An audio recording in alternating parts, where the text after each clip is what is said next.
Hey guys, स्वागत है आप सभी का मेरे चैनल जूलॉजी वाइब्स और साथ ही साथ डेवलपमेंट बायोलॉजी की सीरीज़ में। और उम्मीद करती हूँ आप लोग स्वस्थ होंगे, मस्त होंगे, बिंदास फर्स्ट क्लास, है ना। तो आज के इस लेक्चर में हम पढ़ने वाले हैं प्रिवेंशन फ्रॉम पॉलीसवर्मी। जब पॉलीसवर्मी से प्रिवेंशन पढ़ रहे हैं तो ऑब्वियस बात है पॉलीसवर्मी के बारे में पता होना तो ज़रूरी है कुछ ना कुछ।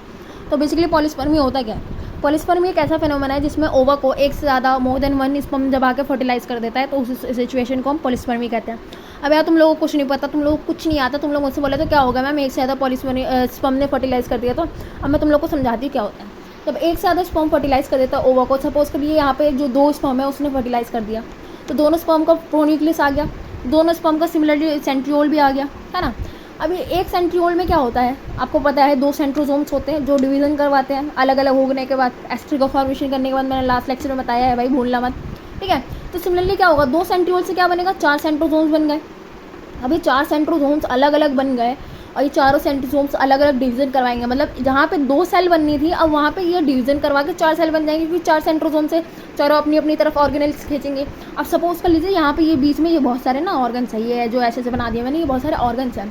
अब इन ऑर्गन्स का क्या होगा भाई, इनके साथ भी तो अन्याय होगा ना। अगर ये तो डुप्लीकेट हुए हैं भाई, कुछ के कारण क्या होगा, जहाँ पे दो सेल डिवाइड होनी थी वहाँ पे चार सेल बन जाएगी, चार की जगह 8 बन जाएगी। तो डिवीज़न जो है नॉर्मल डिवीज़न से बहुत ज़्यादा इरेगुलर होगी। अब तुम लोग को अभी भी समझ नहीं आया, तुम लोग बोलेगे मैम क्या होगा, इरेगुलर डिवीज़न होगी, अच्छा तो है, ज़्यादा सेल बनेगा तो इंसान लंबा चौड़ा बन जाएगा, है ना। अरे बुद्धू, ऐसा कुछ नहीं होगा। अभी भाई डिवीज़न ही इरेगुलर होगी तो क्या होगा, सेल जो है उसका वीज़ा लग जाएगा। वीज़ा लग जाएगा कहाँ का, अल्लाहपुर का। सेल की डेथ हो जाएगी, सेल जो है आगे डेवलप ही नहीं कर पाएगा भाई, क्योंकि डिवीज़न हद से ज़्यादा ही इरेगुलर है। तो अब तुम लोग ने कहा ओ अच्छा तो ऐसा होगा, तो अब इसके लिए तो इससे प्रिवेंशन कैसे होगा। मैंने कहा यार ये तो मुझे भी नहीं पता, अभी मैं जा रही हूँ ओवा से पूछ कर आती यार इससे प्रिवेंशन वो कैसे कैसे करता है, ठीक है। तो अब मैं गई ओवा के पास। अब मैंने उससे पूछा भाई प्रिवेंशन कैसे कैसे करते हो, तो उसने बोला हमारे पास दो प्रोसेस होते हैं, एक होता है फास्ट ब्लॉक, एक होता है सेकंड स्लो ब्लॉक, ठीक है। तो मैंने बोला अच्छा तो ये कैसे होता है, तो कह रहे यार तुम्हें इंग्लिश नहीं आती क्या, फास्ट ब्लॉक से समझ नहीं आ रहा, जल्दी होगा, स्लो ब्लॉक से स्लो होगा। मैंने कहा यार वो तो मुझे भी समझ में आ रहा है, मगर होगा कैसे, मुझे डिटेल दो इसकी। तो उसने बोला चलो ठीक है बताता हूँ। तो सबसे पहले बताएगा वो फास्ट ब्लॉक के बारे में मुझे, ठीक है। तो उसने बोला जो हमारा फास्ट ब्लॉक है ना वो विदिन 3 सेकंड में स्टार्ट हो जाता है, जैसे ही स्पर्म आता है उसके 3 सेकंड के बाद ही हमारा फास्ट ब्लॉक जो है वो स्टार्ट हो जाता है। मैंने कहा अच्छा इसमें क्या क्या होता है। कह रहा है जैसे हमारे विडलाइन मेम्ब्रेन में सबको पता है ना EBR होता है, जिससे जो स्पर्म आके फर्टिलाइज करता है उसके बाद जो प्रोसेस चालू होता है, जैसे EBR से विडलाइन मेम्ब्रेन के EBR से जो स्पर्म कनेक्ट होता है उसके बाद जो सोडियम गेटेड चैनल होता है वो हम उसे एक्टिवेट कर देते हैं, तो बहुत सारा सोडियम जो है वो सेल के अंदर आने लगता है बहुत सारा सोडियम। मैंने कहा अच्छा भाई ये तो बहुत मज़ेदार बात लग रही है मुझे। तो कह रहे हाँ इतना सारा सोडियम का इन्फ्लक्स हो जाता है जब सेल के अंदर, तो उससे क्या होता है जब इतना सारा सोडियम एक्यूमुलेट हो गया तो सेल के जो पोटेंशियल होती है मेम्ब्रेन की पोटेंशियल वो चेंज हो जाती है। मैंने कहा पोटेंशियल चेंज हो जाती है, कुछ समझ नहीं आ रहा। कह रहा अरे बुद्धू जो नॉर्मल सेल होता है वो माइनस में होता है, नेगेटिव वैल्यू होती है उसकी -70 मिलीवोल्ट। अब भाई जब इतना सारा पॉजिटिव चार्ज मतलब सोडियम पॉजिटिव होता है, इतना सारा जब सोडियम आगे इकट्ठा हो गया तो यार उसकी तो पोटेंशियल चेंज हो जाएगी। अब सेल की जो स्टेट हो गई वो पॉजिटिव ही हो गई, -20 मिलीवोल्ट। मैंने कहा अच्छा। अब तुम लोगों ने मुझसे पूछा मैम -20 मिलीवोल्ट हो गई तो इसमें कोई सेल आके फर्टिलाइज क्यों नहीं कर रहा, कर तो सकता है अभी भी। तो मैंने तुम लोग को बताया जब +20 मिलीवोल्ट होती है सेल की पोटेंशियल, तब सेल ऑलरेडी एक्टिव कोई और सा काम कर रहा होता है। अब तुम कोई और सा काम कर रहे हो, मैं तुम्हें बोल दूँ तुम ये भी करो, तुम एक साथ 4 काम तो नहीं करोगे ना। तो इसीलिए वो भी एक एक्टिव होता है और वो दूसरे उस टाइम पे उस पर्टिकुलर टाइम पे कोई दूसरा स्पर्म को एंट्री नहीं देता है। तो आप लोग तुम लोग बोलो ओहो ये तो बहुत अच्छी बात है, ठीक है। बट फिर उन्होंने बताया यार इसका ना एक डिसएडवांटेज भी है। मैंने क्या है भाई, तो उन्होंने बोला मुझसे कि यार ये ना सिर्फ 1 मिनट तक रहता है, उसके बाद ही हट जाता है, उसके बाद कोई और स्पर्म आके फर्टिलाइज कर सकता है। मैंने कहा ओहो यार ये तो बड़ी समस्या है, घनी समस्या है। तो उन्होंने बोला हाँ। तो मैंने कहा चलो कोई बात नहीं। मैंने पूछा उनसे यार मेरे बच्चे बोल रहे स्लो ब्लॉक के बारे में बताओ, स्लो ब्लॉक के बारे में बताओ, स्लो ब्लॉक के बारे में बताओ मुझे, ठीक है। तो बताते हैं हमारा जो स्लो ब्लॉक है वो सिर्फ और सिर्फ हमारे कॉर्टिकल ग्रैन्यूल्स की वजह से हो पाता है। अगर हमारा कॉर्टिकल ग्रैन्यूल्स नहीं होता तो हम कुछ नहीं हो पाता आज, ठीक है। तो मैंने कहा अच्छा जी क्या होता है बताओ यार, बड़ी एक्साइटमेंट हो रही है, ठीक है। तो मुझे हमें बताते हैं जैसे ही बाइंडिंग प्रोटीन उनके विडलाइन मेम्ब्रेन के EBR से आगे कनेक्ट होता है वैसे ही कैल्शियम का इन्फ्लक्स चालू करवा देते हैं। अब मैंने इनसे बोला यार तुम तो फ्लिप कर रहे हो, अभी तुमने बोला सोडियम का इन्फ्लक्स चालू करवाते हो, अब तुम बोलो कैल्शियम का करवाते हो। इन्होंने वक्त बदल दिया, जज्बात बदल दिए, जिंदगी बदल दी। तो उन्होंने बोला अरे हम दोनों का एक साथ करवाते हैं, जैसे EBR से कनेक्ट होता है, लेकिन फास्ट ब्लॉक में सोडियम का कंटेंट ज़्यादा होता है और फास्ट ब्लॉक जल्दी होता है, इसलिए वो जल्दी हो जाता है, और जो स्लो ब्लॉक है उसमें स्लोली होता है क्योंकि सिग्नल चलते हैं। मैंने कहा अच्छा जी। मैंने कहा अच्छा ये बताओ कैल्शियम का इन्फ्लक्स कैसे चालू करवाते हो तुम लोग। तो उन्होंने बोला हम ना सेल सिग्नलिंग करते हैं, जैसे हमारा EBR से कनेक्ट होता है आके बाइंडिंग प्रोटीन, हम EBR जो है वो G प्रोटीन को सिग्नल देता है, G प्रोटीन जो है टायरोसिन काइनेज को सिग्नल ले देता है, टायरोसिन काइनेज भी आलसी है, वो भी कहता है यार PLC तू काम कर दे। PLC ठहरा महा आलसी, ठीक है। उसने बोला यार IP2 PIP2 यार तू कर दे यार, मेरा काम, मेरा बिल्कुल मन नहीं है यार। तो उसने बोला चल ठीक है यार कर देता हूँ। PIP2 बड़ा मेहनती है, उसने आके जाके 2 प्रोडक्ट बनाए। एक बनाया DAG, जिसके बारे में हमें नहीं पढ़ना क्योंकि वो मेम्ब्रेन में ही रह जाता है। एक होता है IP3 बड़ी काम की चीज़ है। IP3 ज़्यादा टहलते घूमते इधर उधर नज़रें दौड़ाता है और एंडोप्लाज्मिक रेटिकुलम से को ढूंढता है। जैसे कोई डाकू ढूंढता नहीं है अपने शिकार को, तो वो देखता है एंडोप्लाज्मिक रेटिकुलम का है। जैसे ही उसे एंडोप्लाज्मिक रेटिकुलम मिलता है, उसके कनपट्टी पे बंदूक रखता है, कहता है जितना कैल्शियम है सब निकाल दे। तो एंडोप्लाज्मिक रेटिकुलम कहता है वो सारा जितना कैल्शियम उसके अंदर भरा हुआ होता है वो सारे बाहर फेंक देता है, ठीक है, साइटोप्लाज्म में। अब कैल्शियम बाहर आ गया। कैल्शियम होते हैं बड़े शरारती, ठीक है, वो टक्कर वक्कर देने लगता है, हुड़ा मस्ती करने लगता है, ठीक है। वो टक्कर देते देते क्या करते हैं, जो कॉर्टिकल ग्रैन्यूल्स होता है उनको फ्यूजन करवा देते हैं। तो वो आपस में टकरा के वो फ्यूज़ हो जाते हैं। जितना भी कंटेंट होता है कॉर्टिकल ग्रैन्यूल्स का वो रिलीज़ हो जाता है। इतना तो पता है हमें, हमारे ओवम ने पहले बता दिया, जो भी कंटेंट होता है वो कॉर्टिकल ग्रैन्यूल्स में होता है, स्लो ब्लॉक का है ना। तो स्लो ब्लॉक कॉर्टिकल ग्रैन्यूल्स के अंदर तो बहुत काम की चीज़ें हैं जो स्लो ब्लॉक करवाएंगी। तो मैंने पूछा यार क्या क्या चीज़ है बताओ मुझे। तो उन्होंने बताया सबसे पहले इसके अंदर होता है सेरीन प्रोटीएज।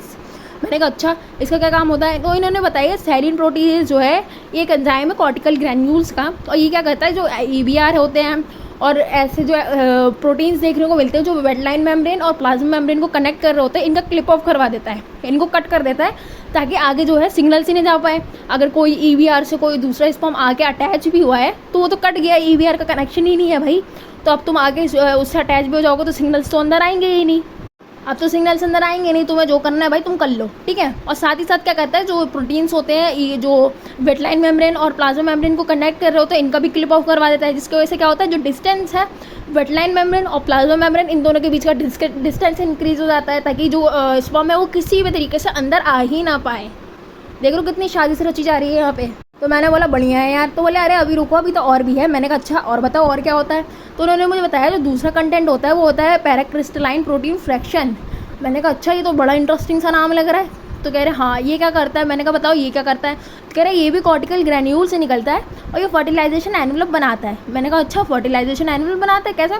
कह रहे ये ऐसा प्रोटीन है जो एंजाइम या प्रोटीन जो भी बोल दीजिए, ऐसा एंजाइम या प्रोटीन है जो जाता है और जो वेटलाइन मेम्ब्रेन होती है उसको थिक कर देता है। उसको इतना ज़्यादा थिक कर देता है कि वो मतलब सेवरल टाइम जो है थिकर हो जाता है as compare to vitelline membrane, और उसको हम फर्टिलाइजेशन एनवलप कहते हैं, ठीक है। मैंने कहा अच्छा जी ये क्या करता है। कह रहा फर्टिलाइजेशन जो एनवलप होता है ये बहुत ज़्यादा थिक होता है, जिससे कोई भी सिग्नल है वो चालू होने का रास्ता ही नहीं बचता, कुछ भी हो जाए ताकि जो सिग्नल से स्पर्म के वो दोबारा अंदर आ ही ना पाए दूसरे स्पर्म्स के। मैंने बोला बढ़िया यार। कह रहा और भी तो होता है सुनो तो। मैंने कहा अच्छा और बताओ क्या होता है। तो कह रहा तीसरा कंटेंट जो होता है वो होता है ग्लूसामिनोग्लाइकन। मैंने कहा अच्छा जी ये क्या होता है, बड़ा इंटरेस्टिंग नाम लग रहा है। कह रहा ये ना वाटर एब्जॉर्ब कर लेता है, जो सराउंडिंग्स में वाटर होते हैं ना उसको एब्जॉर्ब कर देता है। मैंने कहा अच्छा फिर क्या करता है। कह रहा है ये वाटर एब्जॉर्ब करके ना स्वेल हो जाता है, खुद मोटा हो जाता है। अब इसके मोटे होने की वजह से क्या होता है ना, जो डिस्टेंस होता है प्लाज्मा मेम्ब्रेन और वेटलाइन मेम्ब्रेन का वो और ज़्यादा इंक्रीज हो रहा है। यहाँ पे आप डायग्राम में देख रहे हैं मैंने, और जो डिस्टेंस है उन दोनों को और इंक्रीज भी हो गया। जो आपकी वेटलाइन मेम्ब्रेन है रेड कलर से वो भी और ज़्यादा थिकर हो गई है, और किस चीज़ का फॉर्मेशन कर लिया, फर्टिलाइजेशन एनवलप का। तो मैंने कहा यार बढ़िया है। फिर उन्होंने बताया यार और भी कुछ होता है। मैंने कहा अच्छा जी और भी होता है, बताओ क्या होता है। तो उन्होंने बताया जो सेल मेम्ब्रेन होता है, सेल मेम्ब्रेन और प्लाज्मा मेम्ब्रेन में कंफ्यूज मत होना, एक ही चीज़ है, ठीक है।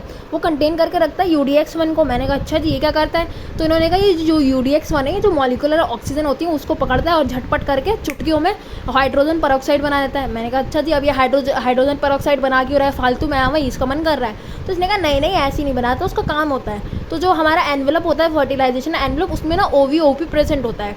वो इस हाइड्रोजन परऑक्साइड को ना यूज़ करके जो फर्टिलाइजेशन एनवलप होता है उसको और ज़्यादा हार्ड बना देता है। मैंने कहा अच्छा जी। तो फिर तुम लोग पीछे से लाइन लगे मैम ये क्या कोड वर्ड में बात कर रहे हो आप लोग, UDX1 OVOP, हम लोग को कुछ समझ नहीं आ रहा। तो मैंने तुम लोग को बताया अरे बच्चों UDX1 का मतलब होता है यूरिकिन डुअल ऑक्सीडेज 1। इसका मतलब जो हाइड्रोजन है या जो भी ऑक्सीजन है उसको ये ऑक्सीडाइज करवा दे रहा है, हाइड्रोजन परऑक्साइड बना दे रहा है। आप तुम लोगों ने कहा अच्छा जी बढ़िया है। अब OVOP का बताओ। तो मैंने बताया OVOP का फुल फॉर्म होता है OVO परऑक्सीडेज। परऑक्सीडेज मतलब जो परऑक्सीडाइज को यूज़ कर रहा है, उसको यूटिलाइज कर रहा है, उसको ब्रेक कर रहा है। तो इसका क्या काम होता है, OVOP का हाइड्रोजन परऑक्साइड को यूज़ करके फर्टिलाइजेशन एनवलप को और ज़्यादा हार्ड बना देना। मैंने कहा बढ़िया है। मुझे लगा अब तो यहाँ पे बात खत्म हो गई भाई, अब तो सारा काम हो गया, स्लो ब्लॉक पूरा हो गया। तो उन्होंने कहा नहीं नहीं अभी तो कुछ खत्म नहीं हुआ है, रुको ज़रा सब्र करो। मैंने कहा अच्छा जी अभी भी कुछ बाकी। कह रहा अभी तो एक चीज़ और बाकी है। मैंने अब क्या कह रहा, जो हमारे जो कॉर्टिकल ग्रैन्यूल्स होता है इसके पास एक और कंटेंट होता है। मैंने क्या होता है, कह रहा हाइलिन होता है। मैंने कहा ये हाइलिन क्या कहता है। कह रहे हाइलिन ना जो एनवेलप होता है उसको और ज़्यादा थिक कर देता है, जो सेल मेम्ब्रेन होती है उसको थिकर बना देता है। मैंने कैसे करता है भाई ये काम, कैसे करता है, करे सपोर्ट प्रोवाइड करता है, क्योंकि जो एग सेल है वो वाटर में रहेगा, उसको तो पानी में रहना है, वहीं पर डेवलपमेंट करनी है अपनी, तो उसको सपोर्ट करता है ताकि कोई भी पानी या कोई भी ऐसी चीज़ उसके अंदर अब और ना जा पाए, उसको डिस्ट्रॉय नहीं कर पाए। तो इसका काम क्या होता है, हाइलीन का जो एग सेल होता है उसको सपोर्ट करना। मैंने कहा बढ़िया है जी। मैंने कहा और कुछ भी रह गया तो बता दे भाई, अब और मेरे पे क्षमता नहीं है सुनने की। उसने कहा नहीं बस भाई हम तो ऐसे ही करते हैं, अपना जो स्लो ब्लॉक है वो ऐसे ही होता है। मैंने कहा बढ़िया है यार। तो चीज़ें सुनने के बाद उम्मीद है कि आप लोग को भी समझ आ चुकी होगी, क्योंकि मुझे तो समझ आ चुका है। ठीक है, तो आज का मेरा लेक्चर यहीं पे खत्म होता है। होपफुली आपको वीडियो पसंद आई होगी। वीडियो पसंद आए तो लाइक शेयर सब्सक्राइब करना बिल्कुल ना भूले। Thank you.